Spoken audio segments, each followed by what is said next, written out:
So you have a Jeep, but there's not much surface area in the cargo area. So naturally you pick up a Hooke Road Cargo Tray, compatible with JKs and JLs. Let's install one on this JL. Welcome to Dylan's Garage. This is one of many mods I installed on this Jeep in a transformation series, and big thanks to Hooke Road for supplying the gear and making it possible.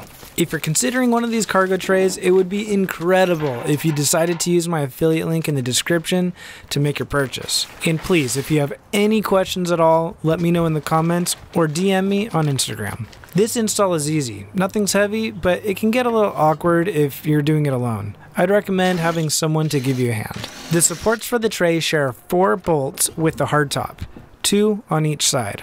Get these 2 supports installed loosely while leaving some slop for positioning of the tray. With the supports bolted in, grab a friend to help you hold the tray while you thread the bolts into the side of the tray. Be sure to use the included washers. Once the supports are bolted strong to the cargo tray, you can tighten down the 4 bolts on the hardtop. The kit comes with optional stick-on foam to help with traction. I'd recommend using it because the metal is really smooth and things would slide around really easy without some kind of grip. Of course, you can't forget the net. I found it easier to remove the hooks from the net to place the hooks where I wanted them, then hook the net to the hooks. Say that 10 times fast. It's a decently strong net with great elasticity, perfect for holding whatever you put in there. Just like that, you've nearly doubled your flat cargo surface area. As always, thank you all for watching. See you on the next one.